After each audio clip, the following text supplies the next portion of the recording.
Ladies and gentlemen, professor Eduardo Folks, e hoje faremos a resolução de uma prova que foi confeccionada pela Escola de Especialistas de Aeronáutica. Vamos então fazer a resolução desta prova. Esse é o texto que apresentou-se, o primeiro deles, um texto cujo título vem a ser Gift Giving. Numa tradução livre teremos algo como dar presentes ou presentear. E tivemos apenas uma questão relativa a este texto. Uma questão que passa pelo preenchimento de lacunas e podemos verificar que todas essas lacunas serão preenchidas com pronomes. Podemos verificar ali as alternativas, they, he, ou então uma forma possessiva, como aparecem ali nas alternativas B e E, a forma her ou his, que também pode desempenhar essa função de possessivo. Então, vamos verificar quais deverão ser os pronomes que adequadamente venham a preencher essas lacunas. Observamos aqui na linha 3 a primeira lacuna. In Japan, people often give gifts. No Japão, as pessoas frequentemente dão presentes. But they never open in front of the giver. Mas eles, os japoneses, nunca abrem os presentes na frente do que deu o presente, na frente daquele que deu o presente, que no caso aqui seria a palavra giver. Vamos ter o preenchimento dessa lacuna com um pronome pessoal do caso object, aqueles pronomes que funcionam como objeto das orações. Aqui, ao analisar as alternativas, já conseguimos a eliminação de duas, pois they, bem como, they, que aparece nas alternativas A e C, vem a ser um pronome pessoal do caso subject. São aqueles pronomes que figuram como sujeito das orações, consequentemente antes do verbo. O pronome them é o pronome que adequadamente preencherá essa lacuna. No Japão, as pessoas frequentemente dão presentes, mas elas, as pessoas, os japoneses, nunca abrem os presentes. Esse them, que vai preencher esta lacuna, está fazendo uma referência à palavra gifts. Them, que seria a terceira pessoa do plural, oblíquo, object case. Ok. Depois seguimos lendo o texto. No Japão, então, é assim. In the United States and Canada, a man often gives... Nos Estados Unidos e no Canadá, um homem frequentemente dá... Dá o quê? Teríamos o preenchimento dessa lacuna, ou com o he, ou com o his, que são as duas alternativas restantes. Um homem frequentemente dá a namorada dele, frequentemente dá his girlfriend flowers on Valentine's Day. Claro, teremos o preenchimento dessa lacuna agora com uma forma possessiva. Nos Estados Unidos e no Canadá, um homem frequentemente dá para a namorada dele. Ou seja, vamos ter aqui a forma his, que é um possessivo que faz uma referência a esse possuidor, o homem. Ele, he, dele, his. Então, com isso, a gente já consegue resolver a questão. Ficamos ali com a alternativa E, mas ainda assim, ao analisar as demais alternativas, in Peru, a man gives flowers to his girlfriend. Também. No Peru, um homem dá flores para a namorada dele. His girlfriend. Teremos o preenchimento dessa lacuna com uma forma possessiva que faz uma referência ao homem. A namorada do homem, a namorada dele. Lembrando que no inglês, diferentemente do português, a forma possessiva concorda com o possuidor. Quem é o possuidor? É o homem. Ele, forma possessiva de ele, his. Aqui quem seria, claro, numa relação, evidentemente, de relacionamento, não propriamente posse, mas teríamos o quê? A namorada do homem, essa forma possessiva faz uma referência ao homem, consequentemente teremos he, forma possessiva his. E finalmente, a última lacuna, but he doesn't give her yellow flowers. Mas ele não dá para ela, para a namorada, flores amarelas. Ou seja, os peruanos, o homem peruano não dá para a namorada flores amarelas. Esse pronome que vai preencher essa lacuna vai ser o pronome her. Her vai ser o pronome que vai aqui preencher essa lacuna. O her, que está aqui fazendo uma referência à namorada. Namorada é ela, forma o pronome pessoal que faz uma referência a um ser humano feminino singular com a função objeto, é o pronome her. Assim teríamos como resposta desse teste a alternativa E, que seria esta aqui. Them, his e her. E assim teremos o final do texto. No Peru, um homem dá flores para a namorada dele, mas ele não dá para ela, ou seja, para a namorada, flores amarelas. They mean the relationship is finished. Elas, as flores amarelas, esse they faz uma referência a yellow flowers, elas, as flores amarelas, significam que o relacionamento está finalizado, está terminado. Então essa foi a primeira questão, uma questão de gramática que envolve os pronomes, preenchimento de lacunas no texto com pronomes, e temos ali também formas possessivas. Depois tivemos este segundo texto, e aqui já tivemos uma questão de compreensão com relação a esse texto. Um texto cujo título vem a ser Back to School. Numa tradução livre, teríamos algo como De Volta para a Escola. Temos essa questão de compreensão. According to the text, the public school system was in need of changes due to... Ou seja, de acordo com o texto, o sistema de escolas públicas precisava de uma mudança devido a... Vamos então fazer a leitura desse texto para encaminharmos a resolução dessa questão de compreensão. O sistema público de ensino, ele necessitava de mudanças por conta de quê? Devido a que fator? Vamos aqui então verificar. O texto cujo título vem a ser Back to School, de volta para a escola. For generations in the United States, a 19th century invention known as the public school system was seen as the best way to give students the knowledge and skills to become nice citizens. Ou seja, por gerações nos Estados Unidos, uma invenção do século XIX, conhecida como o sistema público de ensino, was seen as the best, era visto como the best, como o melhor, ou a melhor via, o melhor caminho, a melhor maneira to give students the knowledge, era visto como a melhor maneira para dar aos alunos, dar aos estudantes, o conhecimento, que vem a ser a palavra knowledge, e skills e habilidades to become nice citizens, para tornarem-se bons cidadãos. Around the 1960s, experts began questioning the system.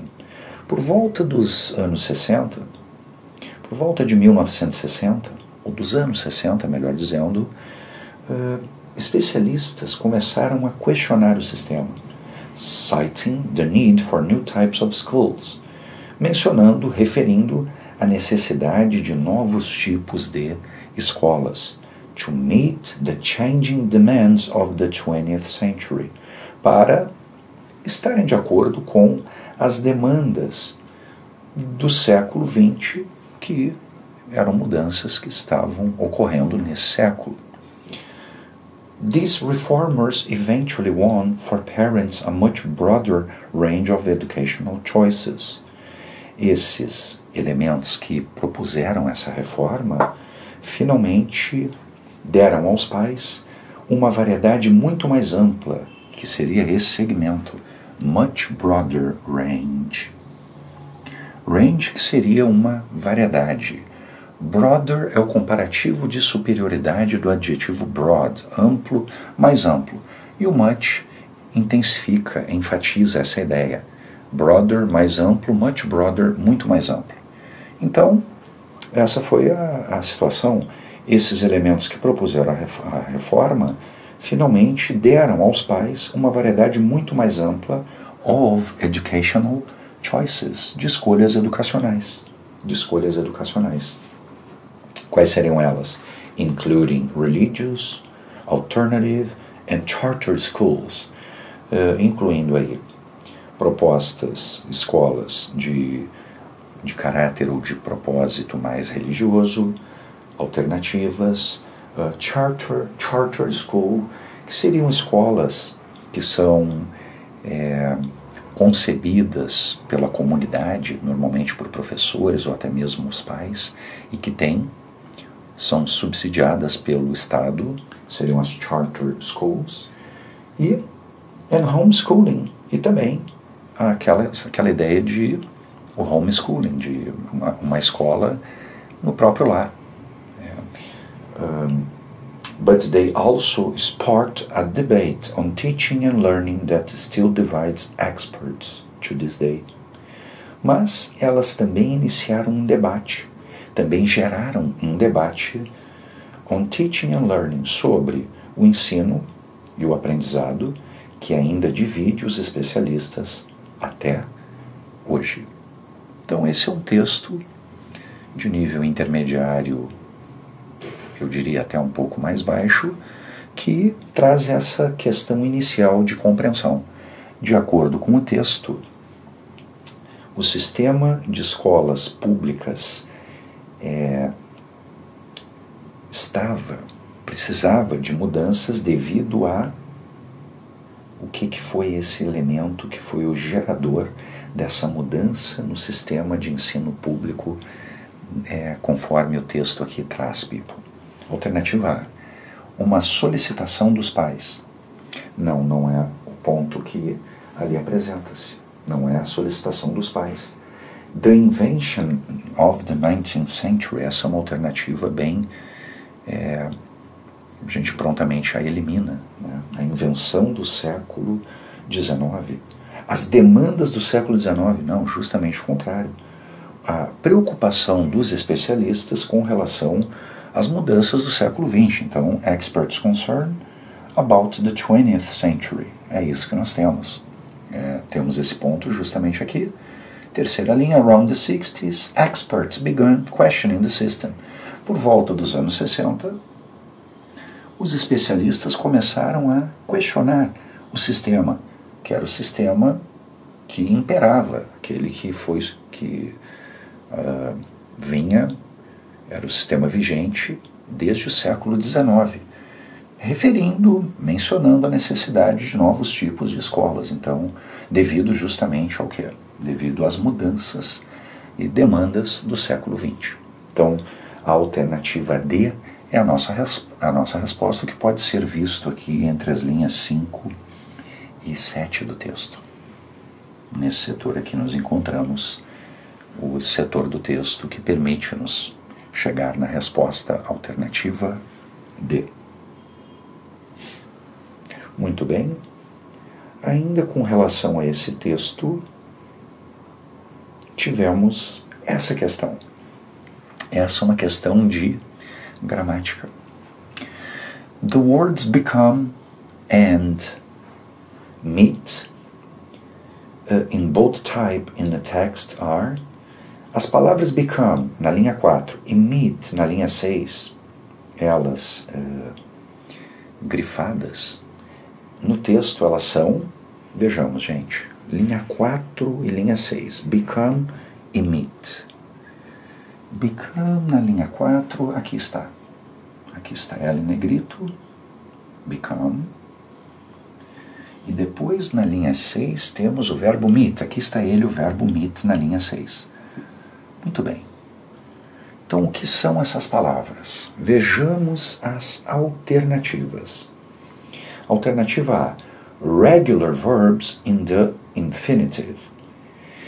Não.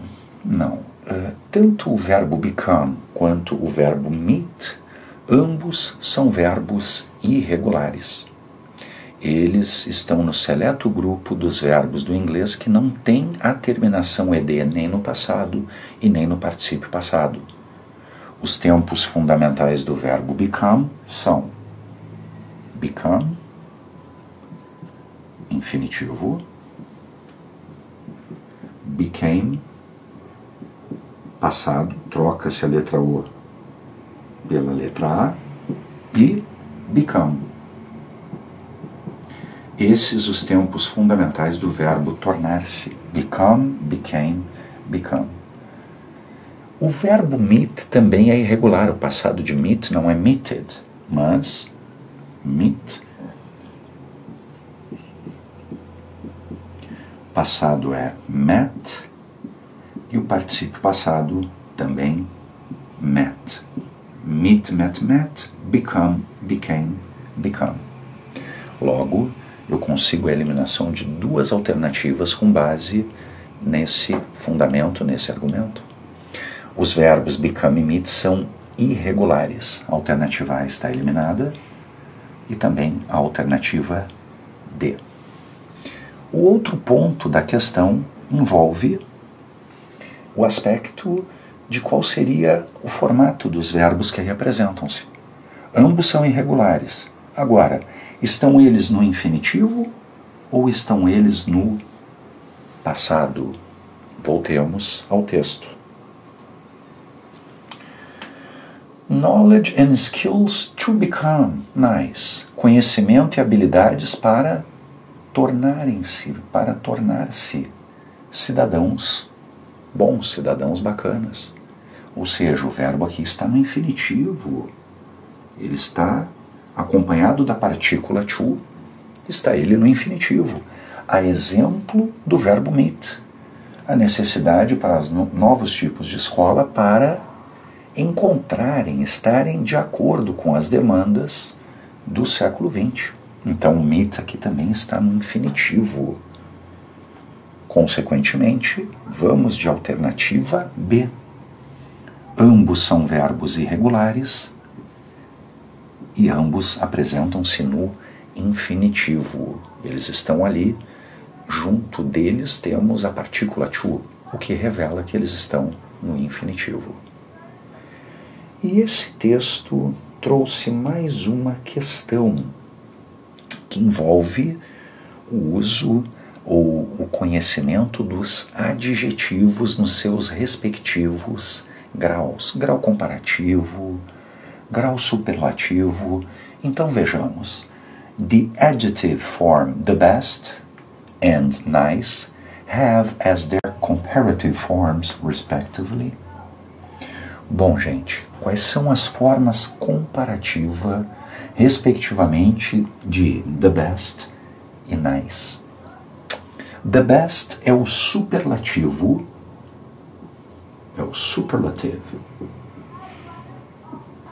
do adjetivo good. Good, better, the best. Então, o adjetivo the best é nada mais, nada menos que o adjetivo good no grau superlativo. Good, grau normal, grau qualitativo. O comparativo de good é better. Better. E o superlativo, the best. Então aqui temos a forma comparativa do adjetivo good, better. Com isso a questão já está até resolvida. Mas ainda assim, um adjetivo que nós chamamos de curto, um adjetivo que tem até inclusive duas sílabas, este recebe o sufixo é R no grau comparativo. Então, nice é um adjetivo que está nesse grupo. Vamos combinar um adjetivo que tem até, inclusive, 6 letras. Esses adjetivos, no grau comparativo, recebem o sufixo ER, como, por exemplo, old, velho, older, mais velho. Como, por exemplo, cheap, barato, cheaper, mais barato. Nice é um adjetivo curto, pequeno. Nice é um adjetivo que receberá, portanto, o sufixo ER. Mas, claro, um adjetivo já terminado em E não receberá ER, mas apenas a letra R. Nice, nicer.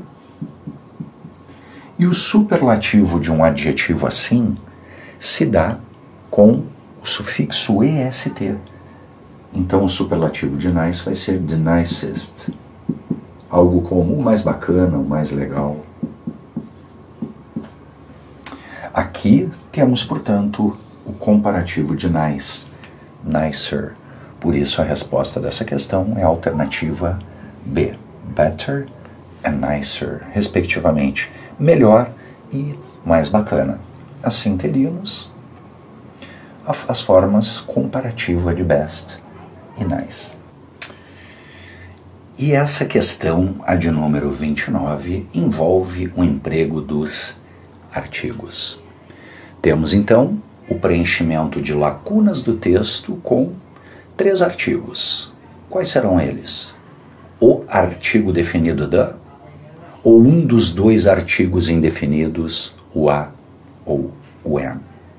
Então vejamos quais seriam os artigos que completariam essas lacunas que aqui estão desse texto, cujo título vem a ser grounding, que evidentemente deriva da palavra ground, que pode ser solo ou estar no solo, e esse texto discorre justamente sobre o que viria a ser grounding como castigo, ou estar, ficar de castigo. Pois bem, aqui temos a palavra month, e ela vai ser então introduzida por um artigo. Qual seria o artigo? Vejamos. These could be from one day to one month. De um dia até um mês. Claro que aquele artigo que de alguma maneira vai revelar uma espécie de quantidade 1, a car, a boy, a girl, seria o artigo a. Aqui teremos o preenchimento desta lacuna com o artigo a, cuja tradução vem a ser um ou uma, lembrando que o artigo a deve introduzir sempre substantivos contáveis no singular. Nunca, nem o artigo a nem o artigo an poderão introduzir substantivos no plural. Jamais. Apenas substantivos no singular. Um mês, a month, a boy, a girl, a car, a microphone, a computer. Muito bem. Lembrando que o a é o artigo que introduz substantivos contáveis no singular que tenham sons consonantais. Ou seja, a maioria dessas palavras são palavras iniciadas por consoantes. Muito bem. Vejamos então a segunda lacuna. Qual será o artigo que introduzirá a palavra term, termo? The term grounding é o the. Sim, porque aqui está sendo feita uma alusão a um termo específico. O termo grounding. Só existe um termo cujo nome vem a ser grounding. Claro que aqui se faz necessário a introdução deste vocábulo pelo artigo definido the. O termo. The term. E a seguir, o termo grounding ele é um termo da aviação. Um termo da aviação. An aviation term. Vale frisar que aqui teremos o preenchimento desta lacuna com o artigo an, lembrando que o artigo an deve introduzir palavras iniciadas com sons de vogais. Claro, ela efetivamente está introduzindo o substantivo termo, é um termo da aviação. Mas ela vai casar, ela vai combinar com a palavra que vem a seguir. Então, temos ali como uma regra geral, o A deve introduzir palavras introduzidas por consoantes e o N deve introduzir palavras iniciadas por vogais. Então, temos o A, o D e o N. Logo, a resposta dessa questão seria a alternativa C. Assim teremos o preenchimento devido dessas lacunas do texto. Vamos então para mais uma questão. Essa foi a questão de número 30. The sentence grounding means that they are not allowed to go out after school or on weekends for a certain period of time is in the... Mais uma questão de gramática que cobra qual vem a ser o tempo verbal que essa sentença apresenta.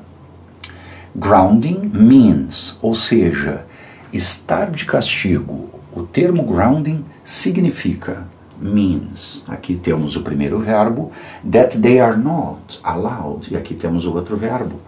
Ou seja, castigo significa o grounding, o termo grounding significa que eles não têm permissão para sair depois da aula ou nos finais de semana por um certo período de tempo. O termo significa, presente, que eles não têm permissão para sair. Consequentemente, temos os verbos aqui no tempo presente simples, que a propósito é aquele tempo verbal que vai ter o verbo na estrutura afirmativa, o verbo, salvo o verbo to be, claro, que seria conjugado no presente simples com as formas am, are e is, mas todos os demais verbos do inglês serão conjugados no presente simples com o verbo na forma base.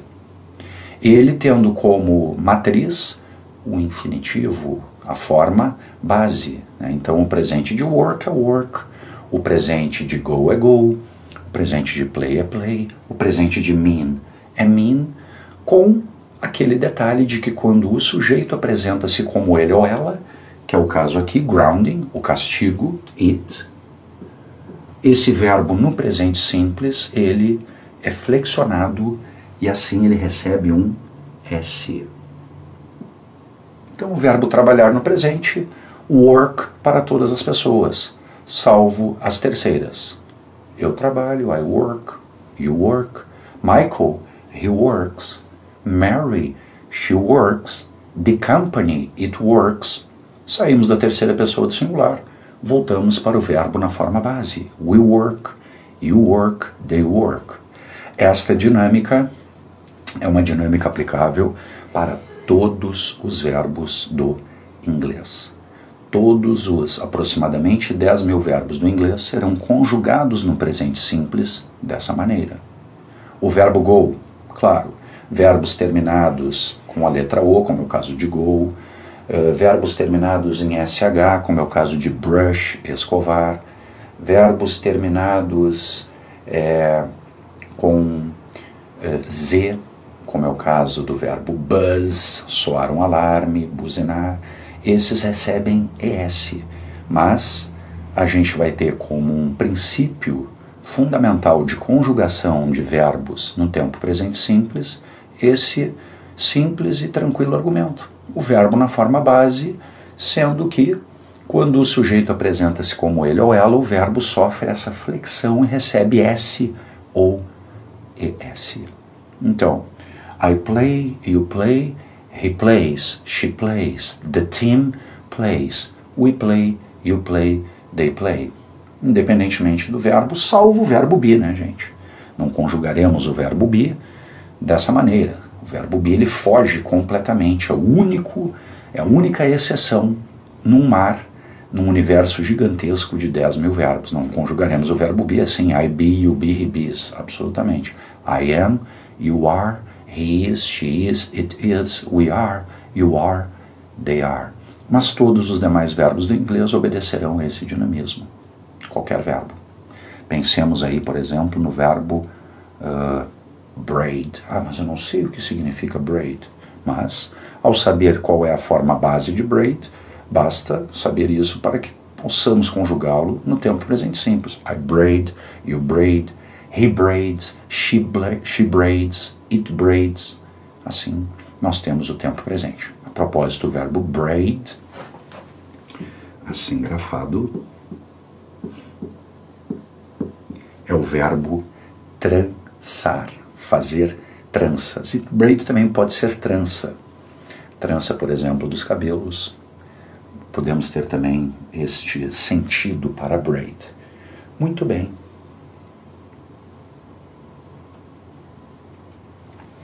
The word must, underlined in a text, is used to express. Vejamos então a palavra must. Vale frisar que must é um verbo modal. Must é um verbo classificado como modal. Esses verbos, os modais, eles são auxiliares.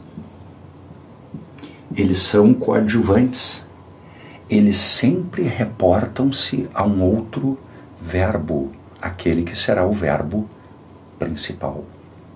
E como sugere esse nome, modal, eles sinalizam a maneira, o modo, o jeito como uma ação é executada, foi executada ou será executada.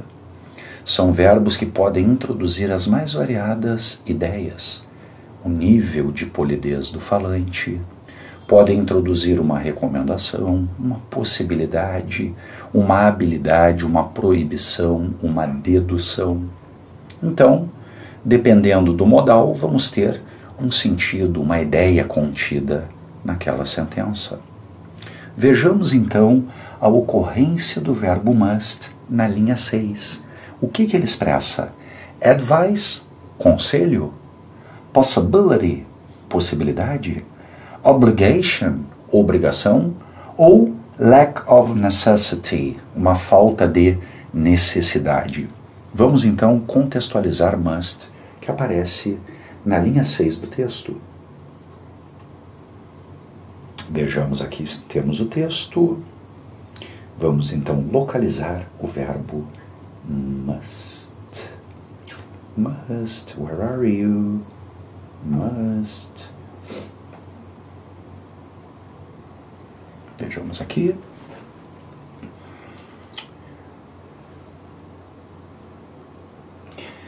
They must continue to go to school. During that time, though, they must continue to go to school. Durante esse período, o período de castigo, normalmente um castigo que é apresentado para jovens, pessoas que vivem com os pais, e os pais dão esse castigo, então, para os jovens em idade ainda de ensino fundamental ou ensino médio. Pois bem, então, durante esse período, o período do castigo, entretanto, eles devem continuar a ir para a escola, para o trabalho, se eles tiverem um trabalho, e outras tarefas aprovadas pelos pais. Ou seja, eles têm de executar a ação que vem a seguir. Eles devem continuar a ir para a escola. Apesar do castigo, eles têm que ir para a escola. Ou seja, eles têm que cumprir os deveres, aqueles que estão no castigo. Então, voltemos aqui para a nossa questão. Qual é o tom desse modal nessa realidade? They must continue to go to school. Eles devem continuar a ir para a escola. Conselho? Nesse contexto dado? Não. Possibilidade? Muito menos. Obrigação? Claro. Eles devem continuar a ir para a escola. O modal must, ele introduz obligation. Obrigação. É o que ele introduz. Vale frisar também que must, em várias circunstâncias, pode ser substituído por have ou has to. podemos ter essa expressão que credencia-se como uma expressão sinônima de must em alguns contextos, em muitos contextos. I must go, I have to go. Eu tenho que ir, eu devo ir. They must work tonight, they have to work tonight. Só aproveitando aqui este gancho, vale frisar que o modal que introduz advice, conselho, vem a ser should. Conselho. You should go to the doctor. Você deveria ir ao médico. Você não está se sentindo bem. É aconselhável que você vá. Possibilidade, podemos ter o can e também o may, introduzindo possibilidade. It can rain tonight. Pode chover hoje à noite. It may rain tonight. Pode chover hoje à noite. O can é mais informal e o may é mais formal. E lack of necessity, falta de necessidade, teríamos a expressão don't ou doesn't have or doesn't need to. You don't have to work tonight. Você não precisa trabalhar hoje à noite. You don't need to work tonight. Você não necessita trabalhar hoje à noite. Então, essa é uma questão de gramática que envolve o uso do modal must, que no contexto apresentado introduz obrigação. Muito bem, vamos para mais uma questão. This sentence, there is hardly anything in the refrigerator. There is hardly anything in the refrigerator means that. A expressão hardly any revela uma quantidade bastante pequena. A tradução dessa sentença seria algo como, olha, não há quase nada no refrigerador. Não há quase nada. Hardly any, quase nada. Hardly anybody, quase ninguém. Quase ninguém. E hardly any solto seria melhor traduzido como quase nenhum ou quase nenhuma. Ou seja, ela revela uma quantidade bastante pequena, uma quantidade bastante escassa. Dessas 4 sentenças aqui apresentadas, vejamos, qual aquela que revela uma quantidade pequena? Existe uma quantidade, mas ela é bastante pequena. Vejamos. There is very little food inside the refrigerator. Há muito pouca comida dentro do refrigerador. Eu acho que esta está bem de acordo, mas vamos aí fazer a verificação das demais. John has no idea how much food there is. Não, pelo contrário. Nós temos o que? O John não tem nenhuma ideia de quanta comida há. Não, ele tem uma ideia. E essa ideia é de muito pouca comida. Então eliminamos a B. There is a lot of food in the refrigerator. Há muita comida. Não. A expressão a lot of, ao contrário de hardly any, revela abundância. A expressão a lot of revela grande quantidade, abundância. Hardly any revela pequena quantidade, escassez. Então eliminamos a C. There is nothing. Nothing significa nada.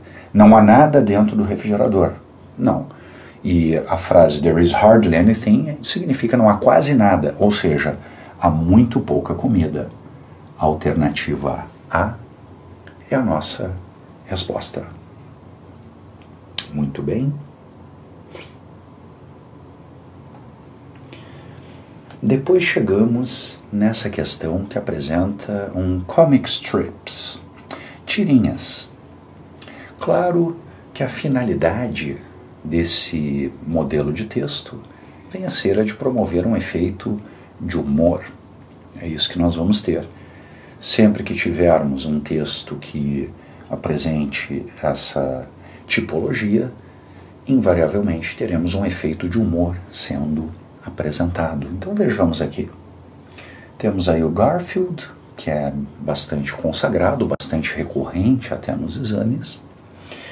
E aqui ele aparece, então, dialogando ou conversando com um teddy bear, um ursinho de pelúcia. Life is easier when you have someone to share it with. Ou seja, numa tradução livre, teríamos algo como: a vida é mais fácil quando você tem alguém com quem compartilhá-la. Ou seja, quando você tem alguém junto de você. Aí a vida fica mais fácil. Depois temos ele ali sorridente, parece que expressando satisfação. Especially if that someone is a good listener. Sim, tá aí o efeito de humor, né? Especialmente se esse alguém é um bom ouvinte. Claro, este bicho de pelúcia, naturalmente, ele é inanimado. Então, ele invariavelmente será um bom ouvinte, porque ele não vai, evidentemente, interagir, se mexer, ele vai ficar numa condição sempre passiva, e o efeito de humor está exatamente aí.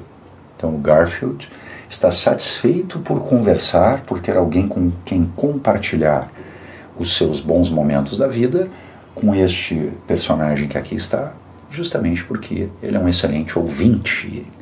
Muito bem, mas aqui nós temos, a bem da verdade, uma questão que passa não propriamente pelo sentido dessa tirinha, mas por um aspecto gramatical que aqui se faz presente. A palavra easier, no texto está no... vejamos. A vida é fácil, a vida é mais fácil. Easier é o adjetivo easy no comparativo de igualdade. Easy, fácil, easier, mais fácil. Então nós temos esse dinamismo para montarmos um adjetivo no comparativo de superioridade. Tratando-se de um adjetivo que tenha até, inclusive, 2 sílabas, fixamos o sufixo er ao adjetivo. Então vejamos, easy, até essa proposta da separação silábica, ela é um tanto quanto penosa, ela é bastante difícil, mas a linha de raciocínio que serve altamente eficaz é a seguinte: um adjetivo que tem até inclusive 6 letras, ele recebe o sufixo er, e assim ele está no comparativo de superioridade, ou seja, mais desse adjetivo. Easy, fácil, easier, mais fácil. Old, velho, older, mais velho. Young, jovem, younger, mais jovem. Strong, forte, stronger, mais forte. E assim vamos. Um adjetivo que termine com Y, como é o caso de easy, precedido de consoante, coloco aqui nesse grupo também o adjetivo cozy. Cozy, que é o adjetivo aconchegante, confortável. O que acontece? Troca-se o Y pela letra I. E aí sim acrescemos o sufixo ER. Easy, fácil, easier, mais fácil. Cozy, aconchegante, confortável. Cozier, mais aconchegante, mais confortável. Então, temos o adjetivo easy na forma comparativa. A forma base seria easy. A forma superlativa seria easiest, sufixo est. Easiest. E não é, este é um adjetivo, então nada tem a ver com uma forma verbal. Past participle é uma forma verbal e easy não é um verbo, e sim um adjetivo. Ficamos, portanto, com a alternativa C. Depois tivemos essa questão, a de número 34, Choose the correct active form for the sentence. The history of humankind has been marked by patterns of growth and decline. Numa tradução livre teríamos algo como a versão ativa, escolha a versão ativa, a forma ativa correta da sentença. A história da raça humana tem sido assinalada por padrões de crescimento e declínio. Vale frisar que voz ativa e voz passiva é uma questão que envolve tempos verbais, verbo to be e tempos verbais. Essa sentença apontada aqui da instrução, do enunciado, ela está na voz passiva, claro.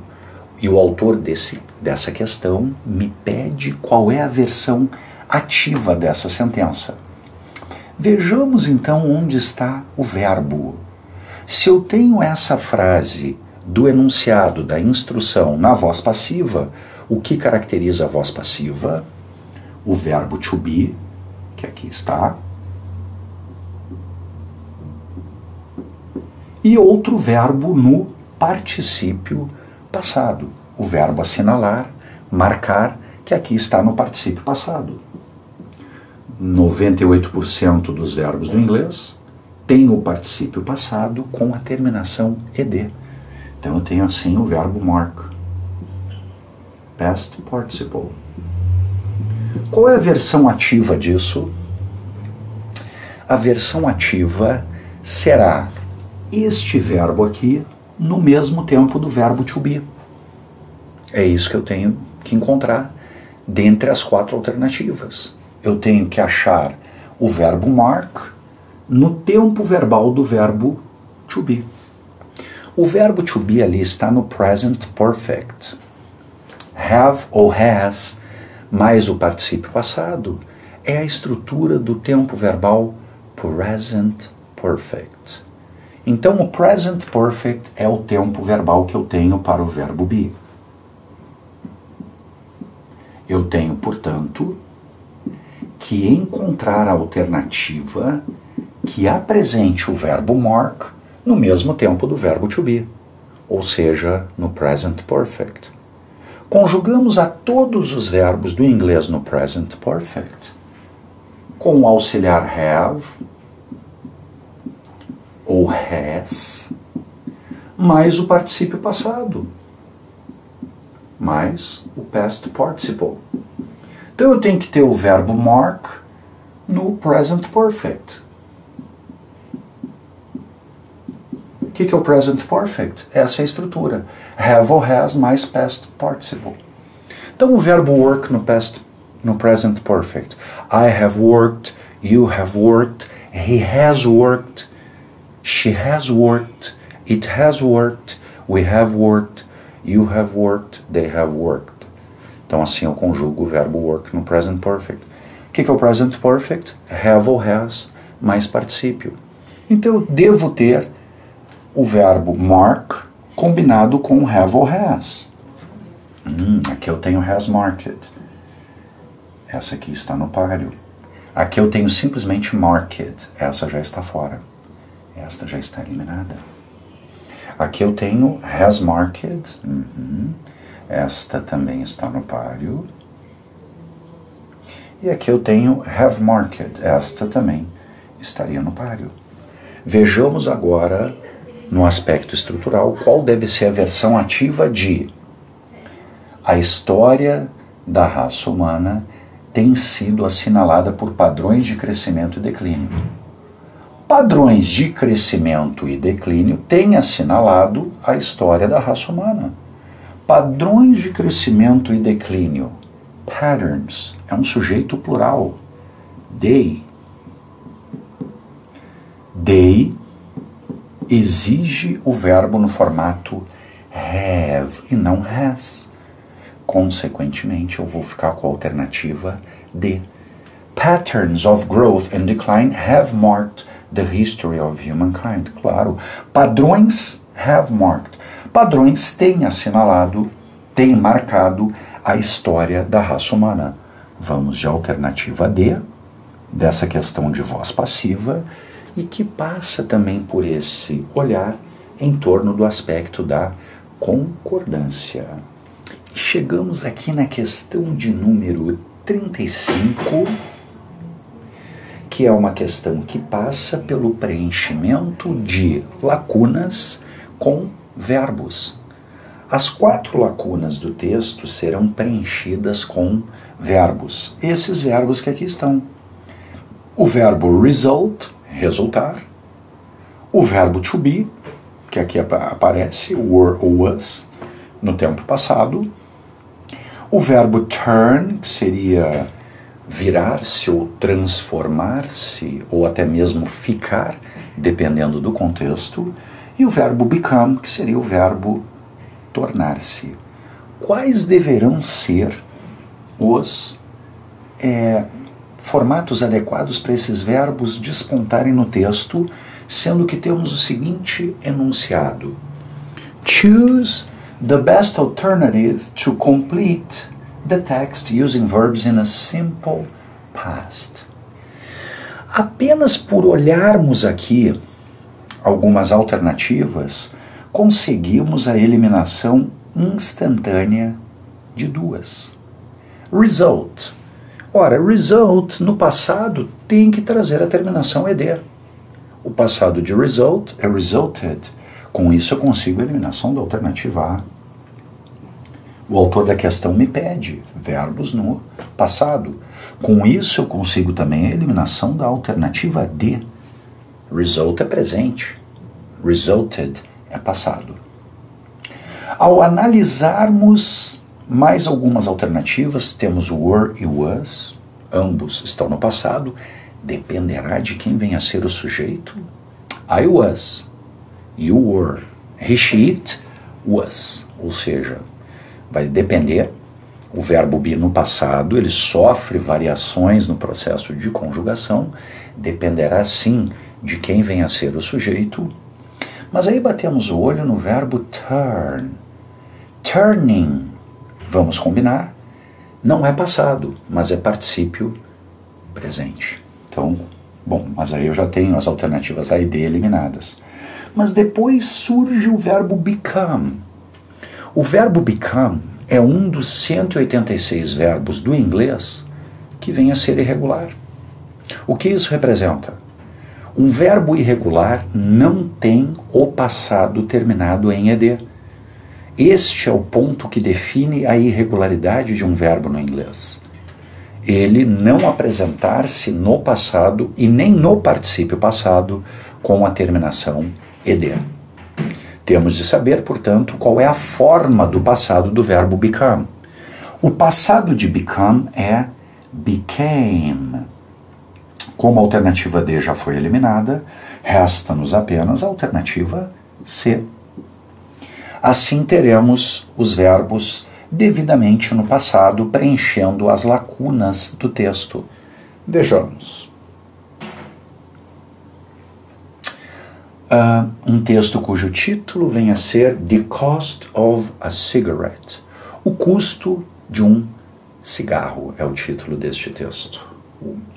A businesswoman's desperate need for a cigarette on an 8-hour flight from American Airlines resulted, está aqui o verbo no passado, resultou.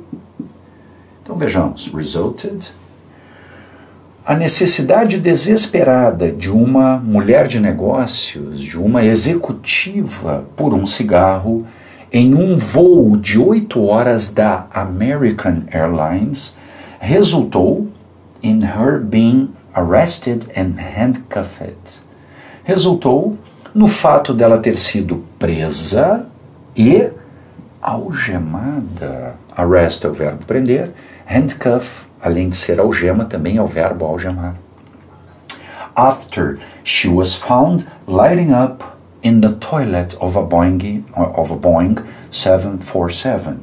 Depois que ela foi encontrada acendendo o cigarro, evidentemente, no banheiro de um Boeing 747 Not once, but twice. Não uma vez, mas duas vezes.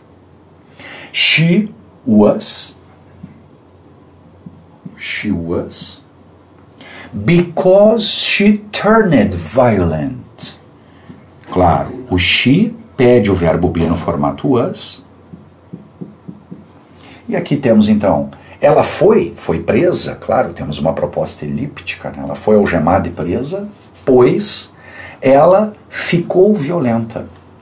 When the plane landed, quando o avião aterrissou, in England, na Inglaterra, where the police subsequently arrested and handcuffed her. Quando a polícia, subsequentemente, a prendeu e a algemou. Johan Norris, aged 33, yesterday, essa senhora, a John Norris, 33 anos de idade, ontem, became, tornou-se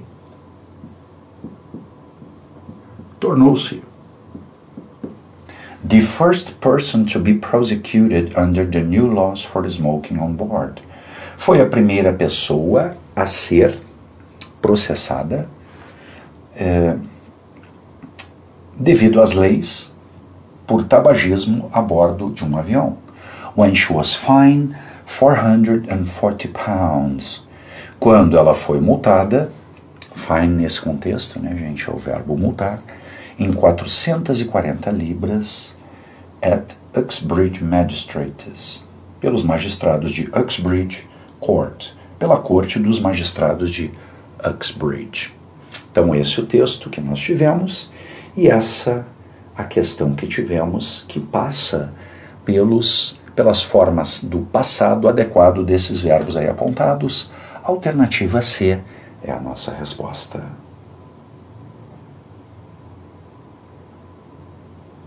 Depois temos essa questão que é de número 36. The words violent and subsequently underlined in the text are... A bem da verdade, nem precisaríamos do texto, né, gente? Violent é o adjetivo violento. Subsequently, sabemos que o ly é um sufixo que, na maioria esmagadora dos eventos, nos fala sobre um advérbio e ele seria equivalente ao sufixo mente da nossa querida língua portuguesa. Então, common, commonly, comum, comumente. Proud, proudly, orgulhoso, orgulhosamente. Slow, slowly, lento, lentamente. Quick, quickly, rápido, rapidamente. Violent é um adjetivo e subsequently é um advérbio. Vejamos. No texto, violent. She was violent. She turned violent. Ela ficou violenta. E subsequently, que seria subsequentemente, posteriormente. Temos, portanto, um adjetivo e um advérbio. Agora, questão de número 37. Complete the sentence adapted from the text using the passive voice. Ora, gente, primeiramente, vamos novamente revisitar esse conceito. A voz passiva deve trazer o verbo to be mais um verbo no past participle, no particípio passado. Esta é a estrutura da voz passiva. Então vamos analisar as alternativas. Alternativa A, aqui está o verbo be e aqui está o verbo no particípio. É preso.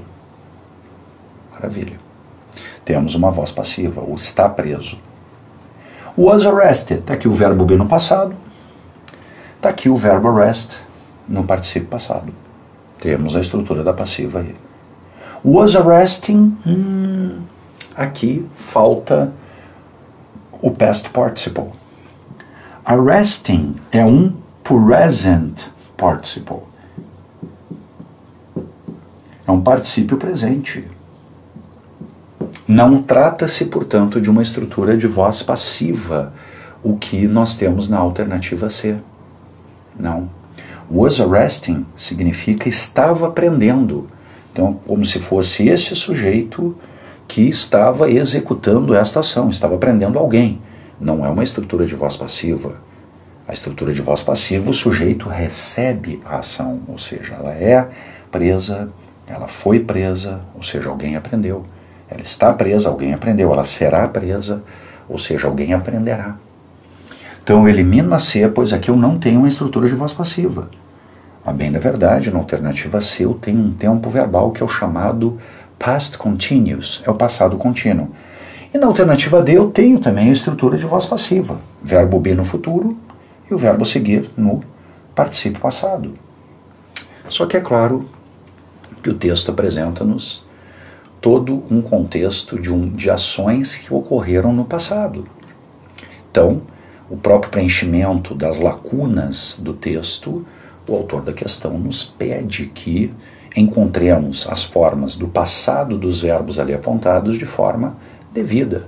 Consequentemente, deveremos, evidentemente, apresentar, preencher essa lacuna com um verbo no passado. E aqui temos então a alternativa B. She was arrested when the plane landed. Ela foi presa quando o avião pousou na Inglaterra.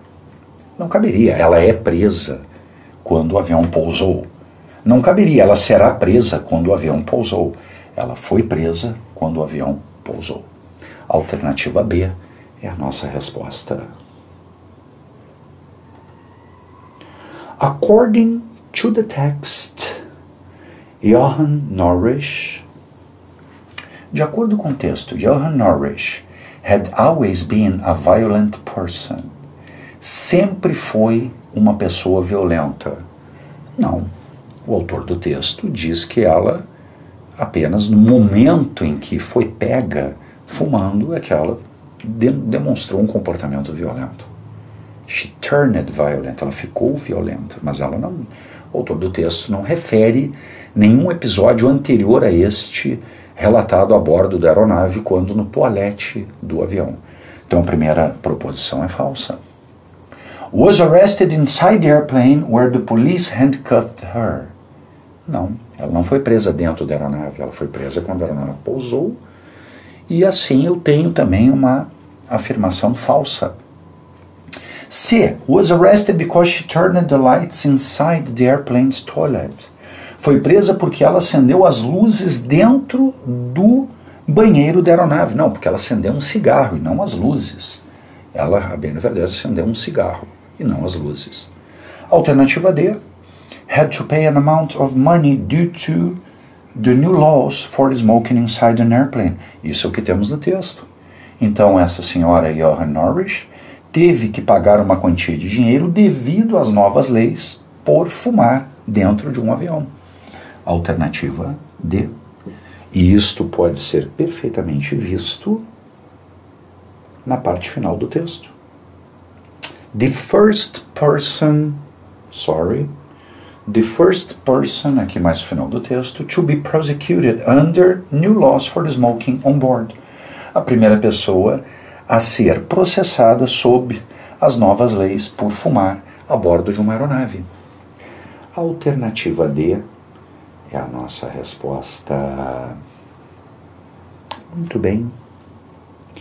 E agora vamos para mais um texto.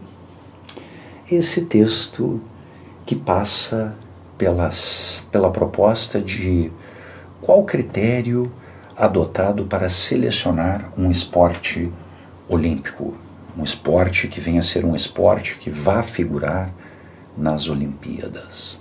Esse título já revela isso. Selecting the Olympic Sports, selecionando os esportes olímpicos. Então vejamos, people. There are 28 sports permitted in the Summer Olympic Games. Há 28 esportes permitidos nos Jogos Olímpicos de Verão. The list of Olympic sports has many of the world's best loved sports on it. A lista de esportes olímpicos tem muitos dos esportes mais amados do mundo, such as tais como, such as é uma expressão que revela sempre ilustração, exemplificação. Tais como beisebol, judo, soccer, tênis and volleyball. Beisebol, judô, futebol, tênis e vôlei. The list of sports hadn't changed in 70 years, and the process for changing these sports is long and difficult. A lista de esportes não muda, ou não tinha mudado, não havia mudado há 70 anos. E o processo de mudança desses esportes é longo e penoso, difícil. That is why it was surprising news when the International Olympic Committee announced that it was studying new sports for the list. Isto explica o porquê da surpresa, da notícia surpreendente, quando o Comitê Olímpico Internacional anunciou que estava estudando novos esportes para a lista. At a meeting in Singapore in 2005, the IOC voted on each of the 28 sports from the 2000 Olympic Games in Athens, Greece. Em um encontro em Singapura, no ano de 2005, o Comitê Olímpico votou em cada um dos 28 esportes dos Jogos Olímpicos de 2004 em Atenas, na Grécia. Ou seja, eles votaram nos 28 esportes que figuraram nos Jogos Olímpicos de Atenas em 2004. 26 of the 28 sports were selected for the 2012 Summer Olympic Games. 26 dos 28 esportes foram selecionados para os Jogos Olímpicos de Verão de 2012, which took place in London, England, que aconteceram em Londres, Inglaterra. The two sports that did not receive 50% of the votes were baseball and softball. Ou seja, os dois esportes que não receberam 50% dos votos foram o beisebol e o softball. Muito bem. Vejamos agora o restante do texto. Because these two sports were not selected, the IOC started the process of voting for two new sports. Porque esses dois esportes, o beisebol e o softball, não foram selecionados, o Comitê Olímpico começou o processo de votar por dois novos esportes. The 5 sports to select from were roller skating, golf, rugby, squash and karate. Os 5 esportes a serem selecionados eram o roller skating, o golf, o rugby, o squash e o karatê. After the first vote, karate and squash were submitted to the IOC for the final vote. Depois do primeiro voto, o karatê e o squash foram submetidos ao comitê para o voto final. To become an Olympic sport, a sport must receive 2/3 of the votes of the IOC. Para tornar-se um esporte olímpico, um esporte tem que receber 2/3 dos votos do comitê.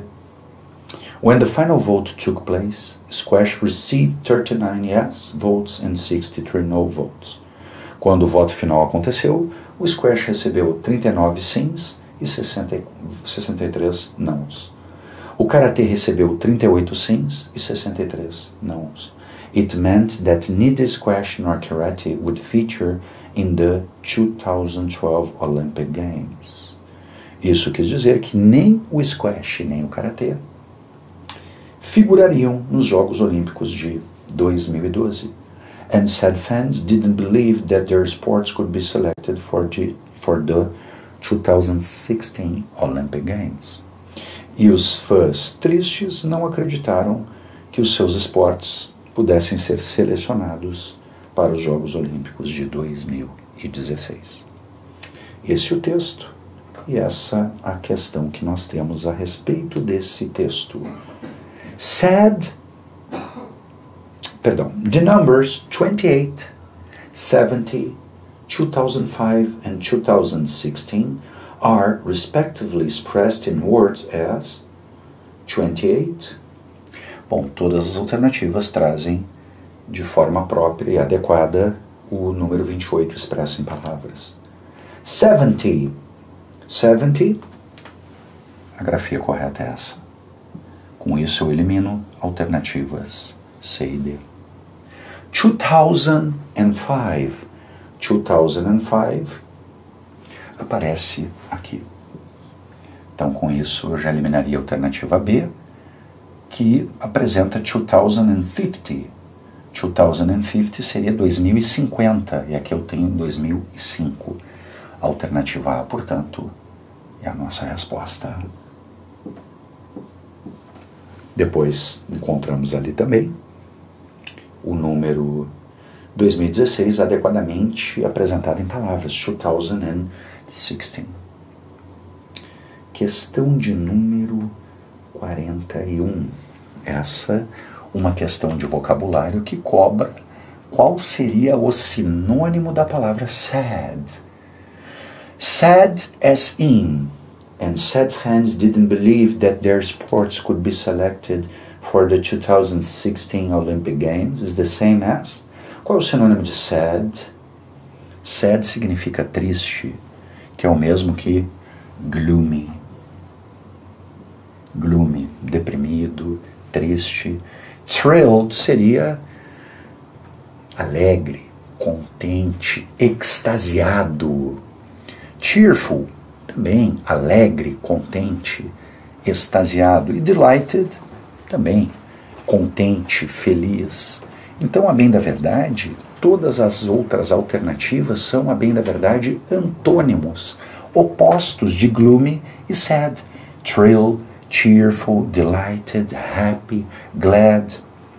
Bom, juntamente com gloomy, poderíamos aqui também colocar outros adjetivos que têm também esse sentido de estar deprimido, que seria o quê? Gloomy, blue, unhappy, infeliz. Seriam aqui sinônimos também. O próprio adjetivo grim, down, também. Down, feeling depressed, feeling blue, feeling unhappy, feeling sad. Esses sim, efetivamente, são os sinônimos de gloomy. Questão de número 42. Choose the alternative that is not correct according to the text. Ou seja, das 4 alternativas, 3 são corretas. 3 estão de acordo com as informações contidas no texto. Uma, e apenas uma, está errada. Não está de acordo com as informações contidas no texto. Pois bem, baseball and softball didn't receive more than half of the IOC votes in Singapore. Correto? O beisebol e o softball não receberam mais que metade dos votos em Singapura. Isso está correto de acordo com o texto. Eu preciso encontrar a alternativa que não está correta de acordo com as informações do texto. Vejamos agora a segunda. Baseball and softball were selected in 2005 for the London Olympics. Isso está errado. A bem da verdade, estes esportes não foram selecionados para os Jogos de 2005, ou melhor dizendo, eles não foram selecionados para os Jogos de Londres. Não foram não. A bem da verdade, eles foram excluídos. Então essa é a alternativa que traz uma informação incorreta a respeito do texto. Squash and Karate were not selected. Perfeito, squash e karatê não foram selecionados. Baseball and softball were part of the Athens Olympics. Sim, aqui o autor do texto nos diz que o beisebol e o softball eram parte dos Jogos de Atenas. Os Jogos de 2004 realizados em Atenas. Tanto que o comitê pegou todos os esportes de então e fez uma votação para ver quais deles ainda se manteriam e quais deles que não se manteriam. Até 2004, o beisebol e o softball faziam parte, sim, dos Jogos Olímpicos. Não mais. Já a partir dos Jogos seguintes, eles não mais faziam parte. Portanto, a alternativa B é a resposta da nossa questão.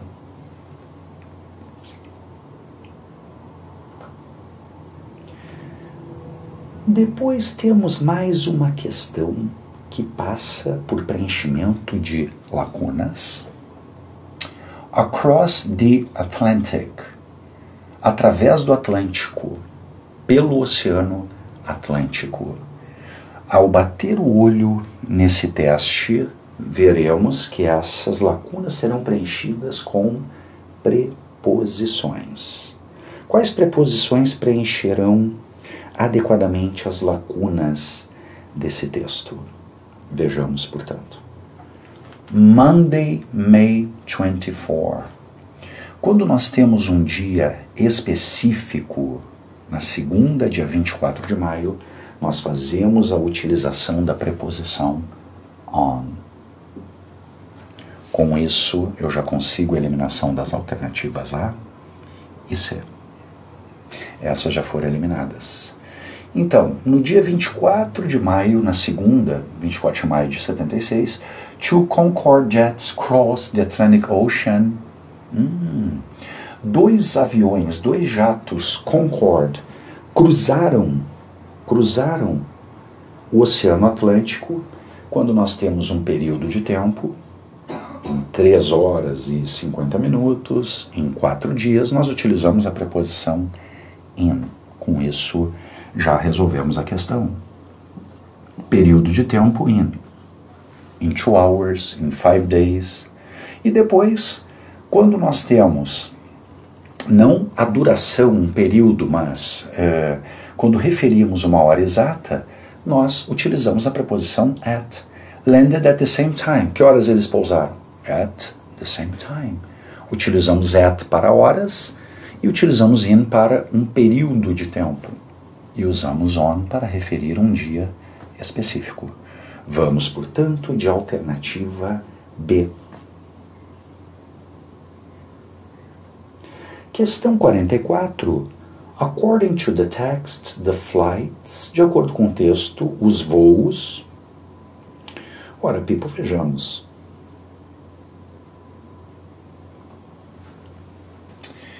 Dois jatos Concorde cruzaram o Atlântico em 3 horas e 50 minutos. Os aviões decolaram e pousaram na mesma hora. Eles decolaram e pousaram na mesma hora e eles cruzaram o Atlântico em 3 horas e 50 minutos. Se eles cruzaram o Atlântico em 3 horas e 50 minutos, os voos, eles duraram menos do que 4 horas, claro. A duração foi de 3 horas e 50 minutos, consequentemente, were less than 4 hours. Não foram no final de semana, não, aconteceu na segunda. Took off, decolar às 13h50, não. Pousar às 13h50, não. A duração foi de 3 horas e 50, consequentemente, a duração foi de menos de 4 horas. Essa questão de número 45 novamente apresenta esse expediente das comic strips, ou seja, as tirinhas, os quadrinhos. Sempre que esse tipo de texto aparece, claro que um efeito de humor é a essência, é a ideia central dessa tipologia textual. Vejamos. Temos então o dono do Garfield conversando com ele.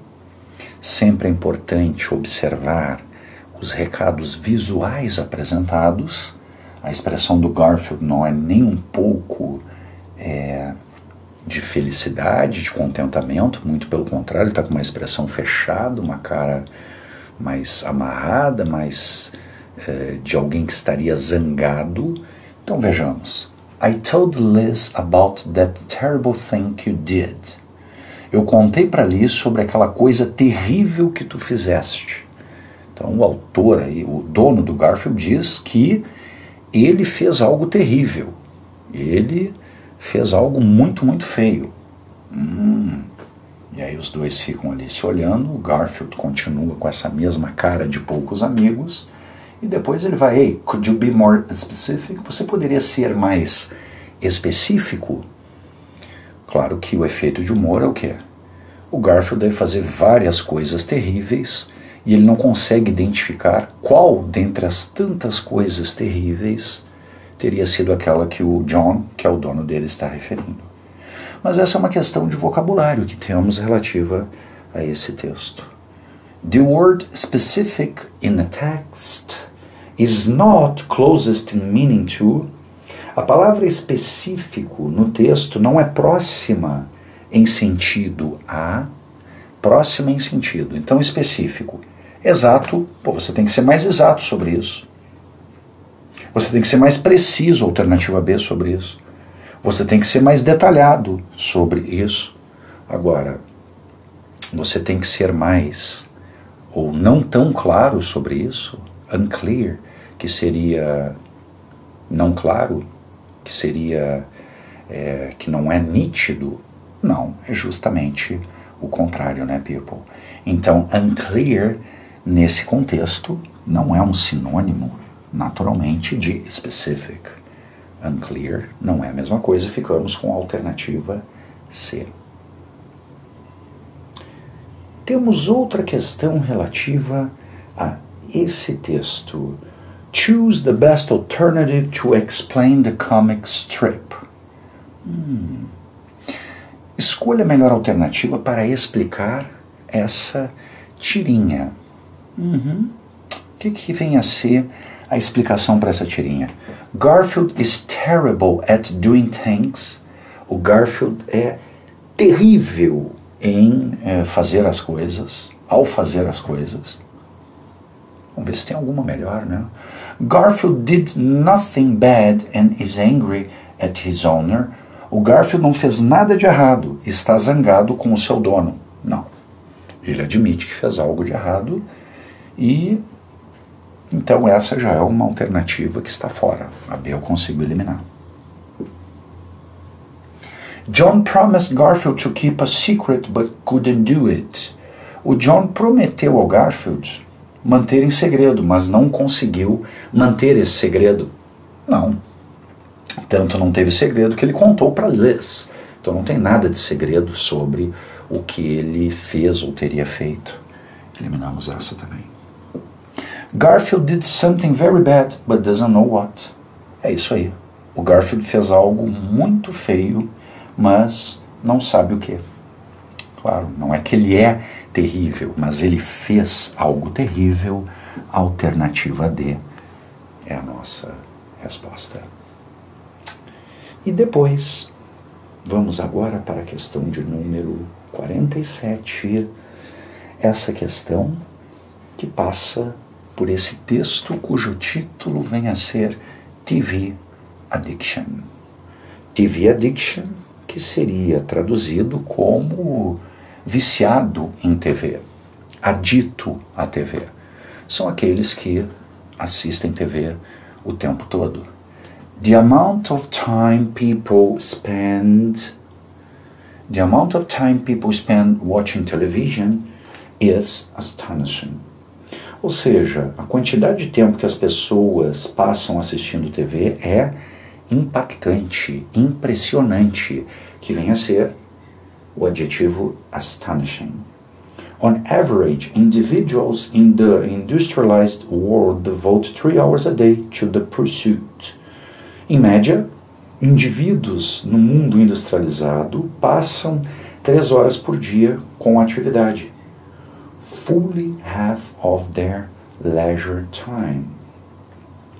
Metade do seu tempo de lazer. And more than on any single activity save work and sleep. E mais do que qualquer atividade simples, salvo o trabalho e o sono. Ou seja, trata-se da atividade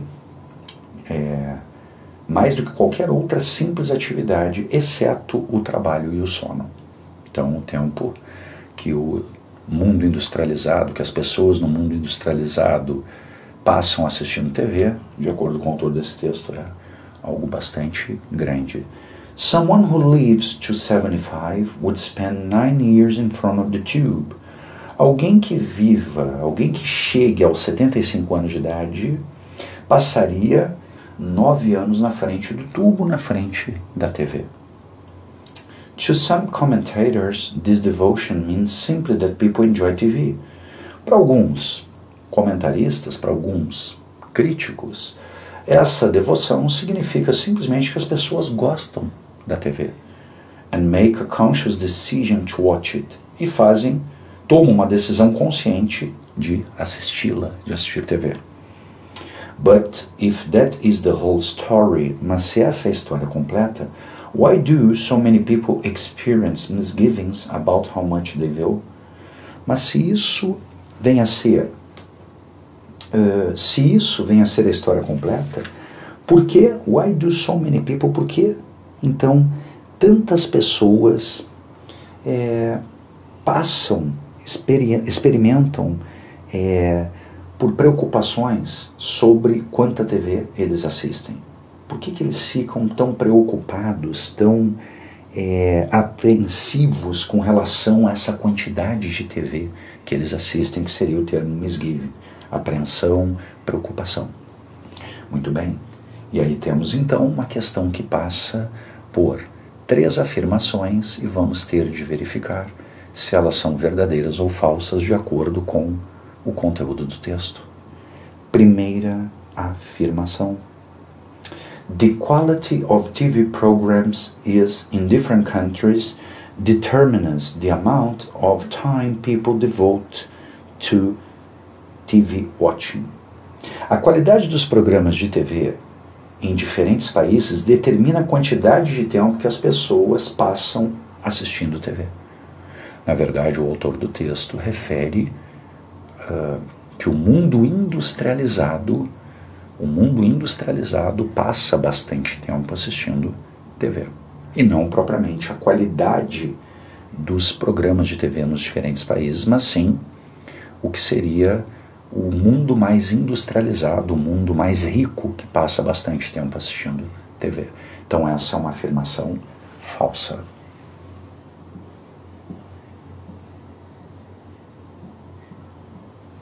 Segunda afirmação. Some commentators believe people watch so much TV simply because they enjoy it. Certo? Isso está perfeito. To some commentators, aqui temos, this devotion means simply that people enjoy TV. Simplesmente que as pessoas gostam. É uma proposição, portanto, verdadeira esta. Vê. E finalmente a última, people spend too much time watching TV. As pessoas passam tempo demais assistindo televisão. Ora, essa também é uma proposição verdadeira, né, people? Então, claro, o autor do texto reforça isso, que seria algo em torno de 9 anos na frente de uma televisão para aqueles que cheguem provavelmente aos 75 anos. Então é um percentual realmente bastante alto, proposição também verdadeira. O que seria então a resposta desse teste? Alternativa B. B seria a resposta dessa questão. Depois chegamos nessa questão de vocabulário. The word astonishing, as in the amount of time people spend watching television, is astonishing. Vale frisar que astonishing é o adjetivo impressionante, impactante, mas é um adjetivo que deriva do verbo astonish, que seria o verbo impactar, impressionar. Então, eu posso ter um ing adjetivo, claro, e nessa realidade este ing é adjetivo. Muito costumeiramente vamos ter um ing adjetivo. Quando? Depois de um verbo de ligação, que é o caso aqui, após o verbo to be. That movie is amazing. Aquele filme é incrível. That game is boring. Boring. Aquele jogo é entediante, chato. The story is surprising. A história é surpreendente. Um ing pode ser sim adjetivo. Quando? Quando depois do verbo to be, quando depois de um verbo de ligação, ou quando precedendo um substantivo. Astonishing movie, um filme impressionante, impactante. Amazing story. Mas o fato é que este vocábulo, neste contexto, está exercendo a função de um adjetivo. People, nos vemos então na próxima correção de prova.